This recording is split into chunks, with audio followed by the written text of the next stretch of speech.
Hello and welcome back to the channel. Today we're going to talk about the books I read in June, which were 10, which is actually quite a good number. Well, 2 of them were graphic novels, so technically 8 books plus 2 graphic novels. I mean, those always go by really fast, so I don't know if you can really count them. So let's start with the first book that I did read, which was a reread for me, and that is The Kaiju Preservation Society by John Scalzi. I gave this 4 stars again, which is what I gave it originally. For me, this is like a really entertaining novel. It is about a guy who loses his job because of COVID, and then he reconnects with a college mate of his, I think, and the college mate is like, I have a job for you if you need one. They pay really well. It's an animal rights society pretty much, and yeah, they are activists with animals. And he's like, you know what, I need the money. He doesn't know anything about what is going to happen, and so yeah, our guy is like, I need the money, get me there. And then he finds out that he actually is now working for a society who helps the kaiju, which are the animals or creatures like Godzilla. And yeah, he now has to help them because there are some really evil people out there who want to get them from the parallel world that they live in to the human world and exploit the I think reactors that they have inside of them. I'm not really all that versed with kaijus, and yeah, I really enjoyed it. I heard since then that it's not really all that factually accurate, the book, and that if you are into the lore of like Godzilla and all of that, that you might not enjoy this. But for me, as somebody who only ever saw the Godzilla movies and then even not all of them, I found this to be really enjoyable, and yeah, 4 stars for it. Would read again. It is really entertaining.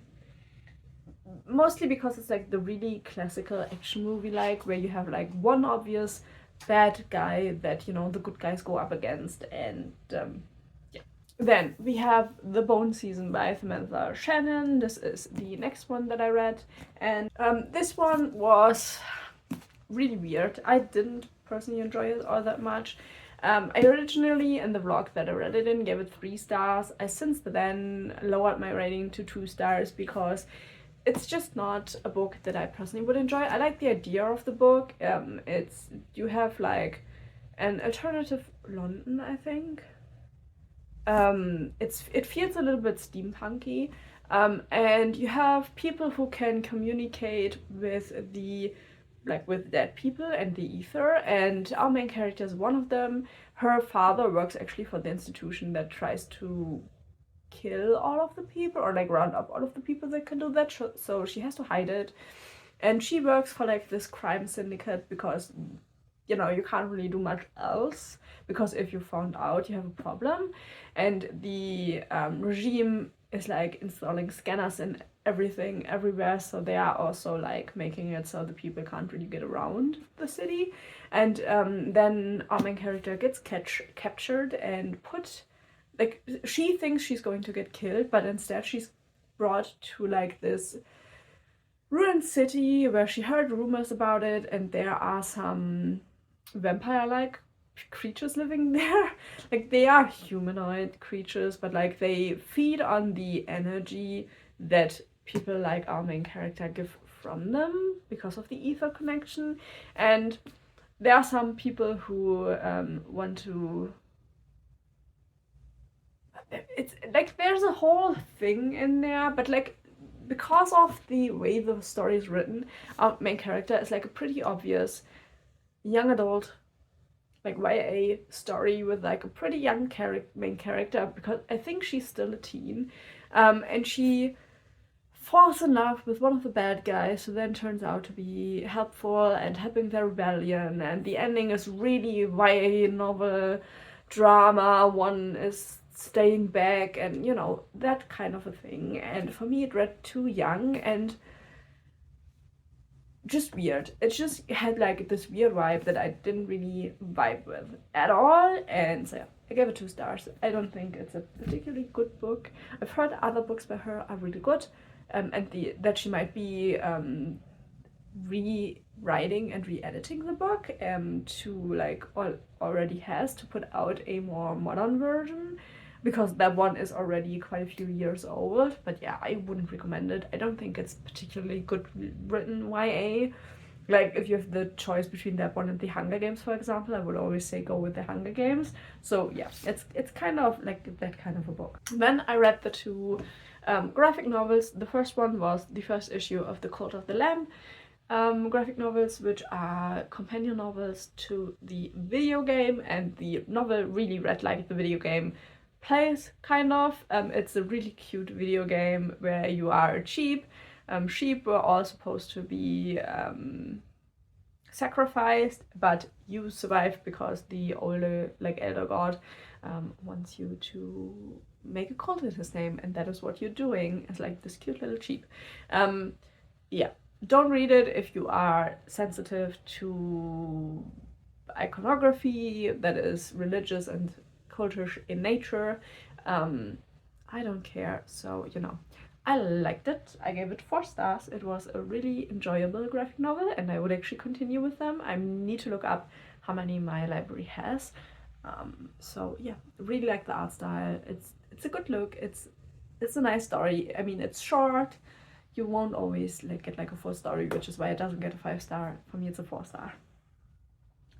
And then the second graphic novel I read is called Something is Killing the Children. I gave that one 3 stars. It is a horror graphic novel with creatures killing and abducting children, and our main character is like this guy who saw his mates getting killed, and then everybody thinks he is at fault, and then this young woman comes into town and she kills these monsters and he helps her. And I gave it 3 stars. It was gory, but it wasn't really scary at any point. So yeah, is it a horror graphic novel? I mean, if you go for like just gore, there's a lot of like graphic violence, but like if you go for like more of like a feeling, the novel in my opinion didn't quite give that. So yeah. Then I did a reread because I wanted a really good book, and I did a reread of The Hobbit. Yeah, 5 stars, still always one of my favorite fantasy adventure novels out there. I personally feel like it doesn't get much better than this, but obviously that's a personal opinion. But yeah, if you haven't read The Hobbit yet, which, you know, I'm always astonished if people don't, which I get, not everybody has the same reading taste. But yeah, if you want to pick up a fantasy and, you know, you want to have a really nicely paced fantasy with a lot of adventure, and you haven't read The Hobbit yet, go and do that. Then I read a Myra Grant novel, which is Overgrowth, and it is this really, really pretty book, and I had really conflicted feelings about this book. This is the Starbright exclusive version from Illumicrate, so yeah, you can't buy this version anymore, I think. But yeah, it's a really, really pretty version. I had really mixed feelings. This book is about an alien invasion on Earth, and our main character is an alien. And she, pretty much what happens is the aliens are plants, and they seed random planets, and those seedlings grow into like plants that attract the intelligent life form of the planet and kills them and replaces them. And every time they ask what they are, they will tell you that they are an alien species coming because of an invasion. But nobody really believes them, and so yeah, at some point there comes a message from space and it gets picked up by some astronomers, and they are like, oh, we have a message from aliens. And then, you know, it goes from there. People are getting pretty hostile against the aliens. NASA and the United States president and stuff start hunting the aliens, and our main character kind of has to fight her way through that with her partner. And then we have her roommates, a guy and a girl, which like one of them, I didn't like him. And then we have the astronomer who, is it astronomer? I'm not quite sure.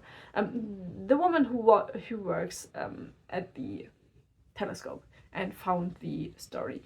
She and her assistant, they also join them, and so they go into this journey trying to like find out what is actually happening. what is this invasion and all of that. For me personally, I felt like the book was a little bit mismanaged time-wise, because pretty much 3/4 of the book is before the invasion, and then 1/4 of the book is the invasion. I would have loved a more 50-50 split, because I felt like we did spend a little bit too much time before the invasion.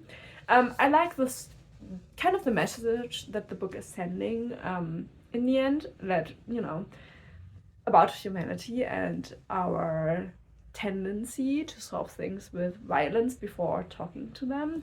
Though it is funnily delivered, to be honest, if you think about the fact that like the aliens randomly kill people to put their people on the planet, and they actually eat people, like they eat the life force of the planets and then kind of wait until the planet is reseeded again. It's like a really interesting concept, but yeah, I found it to be a little bit too off balance to really be enjoyable.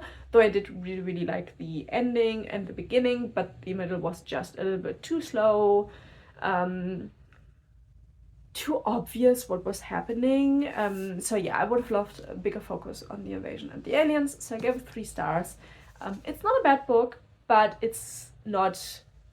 It really didn't use all of the potential that it has, I think, is how I can describe it. Then I finally finished the David Eddings books with The Hidden City, which is the third book in the Tamuli series. I give it 3 stars. I'm over it. I didn't particularly enjoy it that much. It was an ending. But yeah, I'm just, you know, I was over the story at this point. There was nothing surprising in here. I don't really want to go into the story because obviously, you know, it's the second series, the last book in the second series, so obviously, you know, there's not much that I can do, but like, let me tell you, the gods solve it again.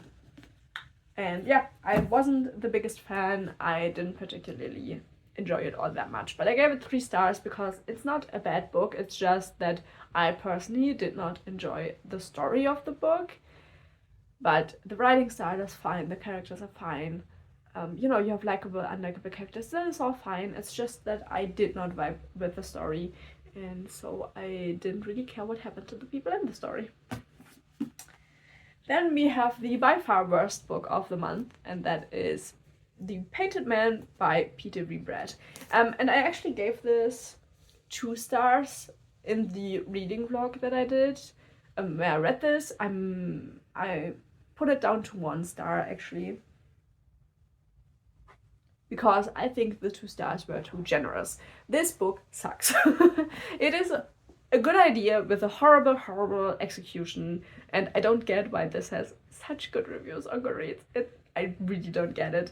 It's a fantasy story about a world that has like really small settlements and a few cities that are quite few apart, and in the night there are demons coming out of the ground and killing people, and you have to do certain rituals and symbols and stuff to keep the demons away. And our main character, we have 3, but the one we start with is a boy at the beginning of the story. I think he's like 10, 11, something around there. And his village gets attacked. Firstly, a different family, but then also his mother dies in one of the attacks, and he's like, we have to find a solution for this, and so he tries to get to the city. We then have a girl as main character, and then we meet her when she's like around 13, and then we have another guy as a main character who is 3 when we meet him, and he's also an orphan. His mother is also dead because of the demons. You know, good idea for a story, find out how we can do more against the demons. The problem is that the darkness of this world is pretty much only made up of suffering of women.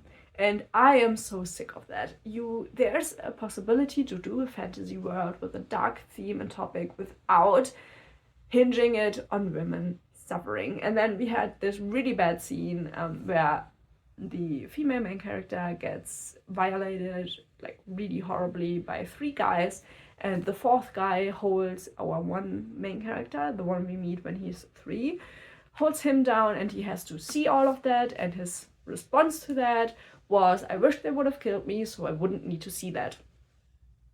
That is all that needs to be said about this book, let's be honest. Yeah, I really hate it. It's not good. Then I listened to another audiobook, which is called Billion Dollar Loser, and it is the story about the WeWork company and the rise and downfall of it. I gave that one 4 stars. That was really interesting. It is written by a journalist, so it is really good when it comes to the information. It covers all of the parties that are somewhat involved in like the WeWork scandal. It's not really a scandal, but like the fall of this company. And yeah, it's like, you know, it's one of those cases of like people that get described as incredibly charming and charismatic, and I'm sitting there and I'm like, you know, never met a person in my life where I would have thought that yeah, they are that charismatic, you know. But yeah, really interesting. I think it's something all of us should at least read once, just to get like the gist of information, to learn about it, to see the signs if you are in a company like that, to get out early enough, stuff like that, you know. But yeah, really interesting. And then we have the last 2 books. The next to last is The Last Oracle by James Rollins, which is a really, really nice adventure novel with a pretty dark theme, because it's about experiments on autistic children to get them to have visions, perpetrated by America, Germany, Russia, all of that. And we have a lot of history. It plays out in a couple of different places, and our main character is Gray Pierce, and he is in this like pretty specialized unit of the military, where they all have also like other abilities and PhDs and stuff like that. And yeah, he is kind of finding out what is happening, and being a hero of the story. So yeah, it is your typical adventure novel. You know, you have the buff main guy, you have the pretty woman scientist.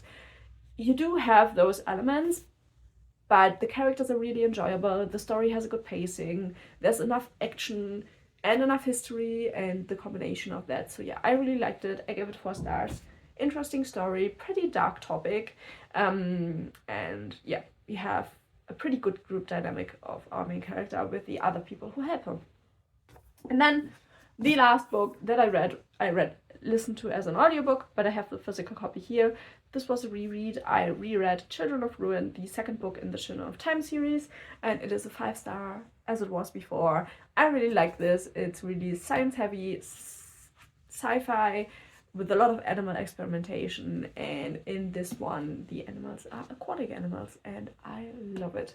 It is a brilliant book. I enjoy reading it. But it was my first reread, but like I did really enjoy reading it the first time around. And yeah, I wouldn't recommend the audiobook. I personally found it to be a little bit confusing and not the clearest, because the names, like, for me the names were hard to remember, and then I got the characters confused between one another, and that wasn't ideal. So yeah, I would recommend reading the physical copy and not the audiobook. So yeah, those were all of the books I read in June. I am really happy with that. I had a lot of good rereads, but I also had some newer books, and got my TBR down a little bit more. And so yeah, if you've read any of these books, leave your opinion on them down below. Maybe also share what you've read in June and what you really enjoyed reading, or maybe your worst book of the month. And yeah, thank you so much for being here and watching, and hopefully I will see you in the next video.